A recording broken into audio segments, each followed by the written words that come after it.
think she went to Dallas and got a friend request from her.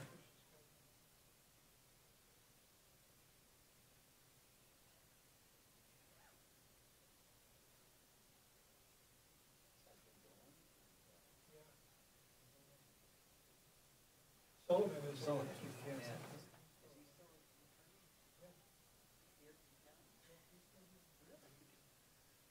Patent attorney. He went in business with his brother. You see Tom Wilson?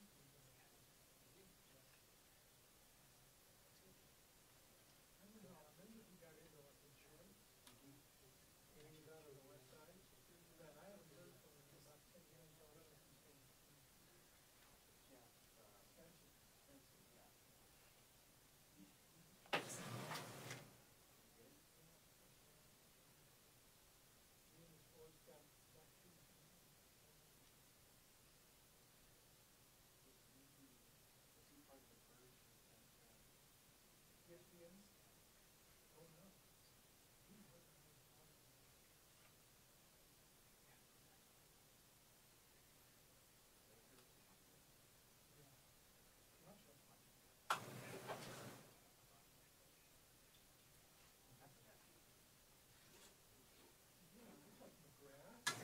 She was like an EP.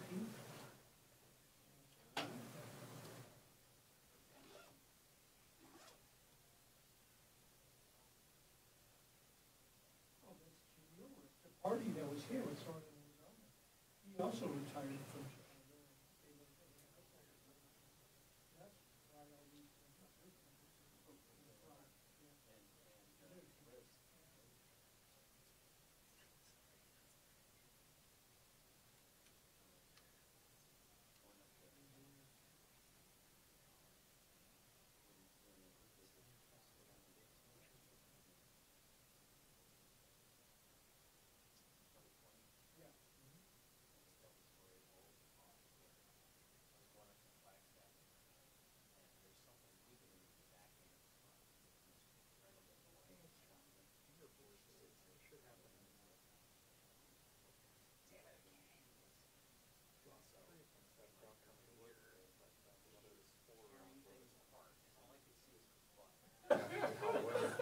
She's tearing things apart trying to find this. What's rattling around in the back of your car? On the way to fly.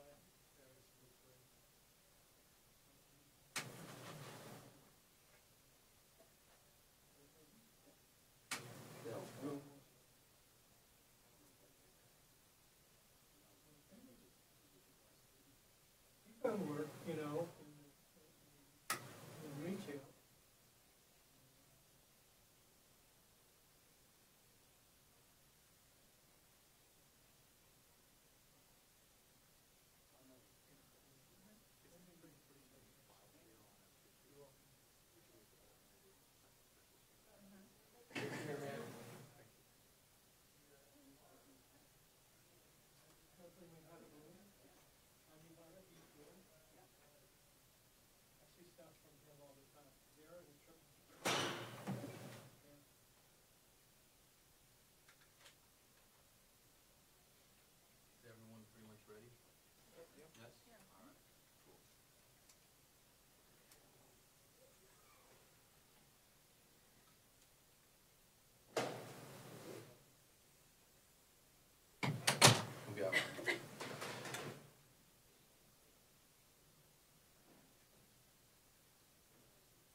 Good afternoon. We're all aware of the horrific event that occurred on Monday, where on Interstate 17, a suspect opened fire on several of our colleagues and other law enforcement agencies in an exchange of gunfire that ultimately led to his death and the injuries to several of the officers out there trying to protect the community.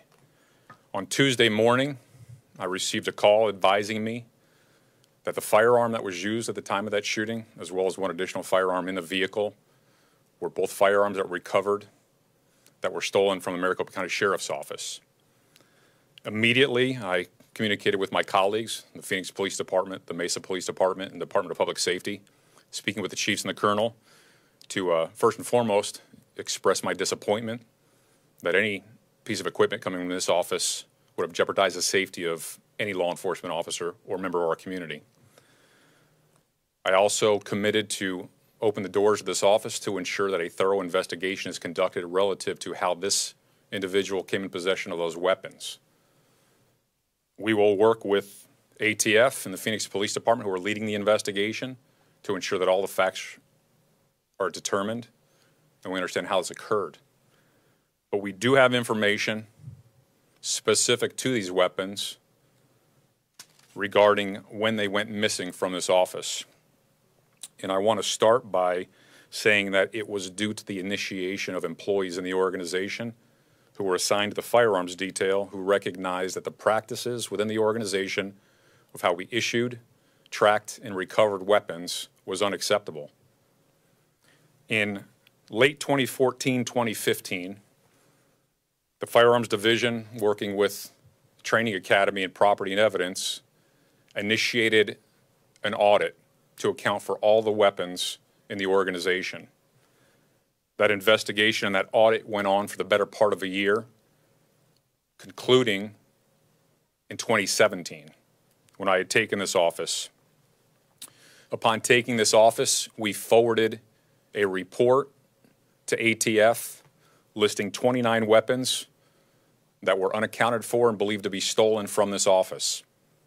Those weapons were last known to have been in the possession somewhere between the dates of 2010 and 2015. We could not confirm the last time they were actually documented in the possession of an employee within this organization. So again, these weapons were missing sometime between the time frame of 2010 and 2015. The audit took place in 2016, and a report was turned over to ATF to ensure that every weapon was logged into the system, into NCIC, so if they were recovered during the course of an investigation, that they would be tied back to this organization and we could determine how they came into possession of that person. Since that time, we have changed several policies within the organization to ensure that every weapon that arrives here is not only documented, but is put into the system so that we have both paper as well as technology working to keep records of all these things. Our employees are now required annually to bring all their county-issued firearms to the academy so that we can account for them and do an inspection of each firearm. I'm going to speak about some of the things that occurred in the past that led to this problem, just to ensure that there was clarity. In speaking with the employees who were involved in this audit and other parts of the organization, there was little at best oversight regarding the management of firearms that are distributed within this organization. Firearms were acquired, oftentimes in different divisions, and turned over directly to employees. There were times where weapons were kept in safes out of the districts to just be either signed out or taken out without any record. The same thing occurred relative to how they were returned or ever even accounted for. This went on for several years. So our ability to actually account for all the firearms, determine what employees were assigned those firearms or in possession of them, to ensure that we have records of where they are or were, was and continues to be somewhat difficult. Although now I would tell you, the men and women who headed up this audit and oversee those divisions have put together a very sophisticated system to ensure that we have accountability. Some of the policies that were changed Well, first and foremost, in the last budget cycle, I had put in a request to fund what is called the Quartermaster Program. It is a database to ensure that we can inventory every county item within this organization. That was approved by the Board of Supervisors. We've already initiated the training and the first stages in it, and we are in the process of acquisition. That occurred in the last budget cycle. All weapons upon receipt, after purchase, go to our property room now so that they can be inventoried. After they're inventoried and documented, they are assigned to individuals, not to areas. In the past, they were just assigned to areas with no individual accountability. So I said the annual qualification, we confirm the possession of each one of those firearms that are county firearms tied to individuals within the organization. If the weapons are not present by that employee, they have 30 days to ensure that they bring that weapon so that there's a visual confirmation by a supervisor and it's documented. If not, then an investigation is conducted and discipline is delivered. We no longer allow for pool guns to be assigned in this organization as in the past. They must all be assigned to individuals. Every firearm that is acquired by this organization is logged on a report. In addition to the report, there is an ATF document attached to it, and it is filed in our database so that we have both paper as well as formal documentation. The policies pertaining to firearm possession in this organization and how we track and do everything to account for them has been updated several times, most recently just a few months ago, and continues to be in process. So I wanted to speak about the inception of why this problem occurred, just to give clarity to it, but I want to round back to where this started. Unfortunately, there are times when we see that law enforcement professionals leave their firearms in cars or in places where they're stolen, and we know that is unacceptable. They are disciplined and suspended when that occurs. But for an organization to have such a lack of discipline in accounting for their own firearms is unacceptable. And since taking this office, due to the initiation by employees who already existed here, we are doing everything with our powers to tighten up those rules to ensure that we have better oversight. That does not in any way, shape, or form excuse what happened. The fact that any dangerous individual in our community can acquire, possess, and use fully automatic weapons in our public, endangering the safety of our community, as well as engaging and threatening police officers, is unacceptable and intolerable. So as the sheriff, I will do everything within my powers to ensure that this does not happen, as long as it's things within our control. So again, I will express my apologies to the men and women of the other agencies whose lives were endangered, as well as their families, that this occurred. We'll continue to work with our staff to tighten up these rules to ensure that we do everything to prevent it from occurring, and we will work aggressively with ATF to determine how this individual came into possession of firearms that were the property of the Maricopa County Sheriff's Office, and everyone, to include potential employees within this organization who may have been involved or responsible in any way, if it meets a criminal threshold, will be prosecuted. I'm happy to answer questions related to this. I will not speak of the investigation, which is headed up by ATF and the Phoenix Police Department. We work with them every day to find the facts within this case, and once we have more information, they will take the lead on delivering that information. Sheriff, can you describe the kinds of weapons these were? On the scene, or in totality, the ones I'm speaking of from the report? On the scene. Well, we know that one was a fully automatic weapon and the other one was also a long rifle.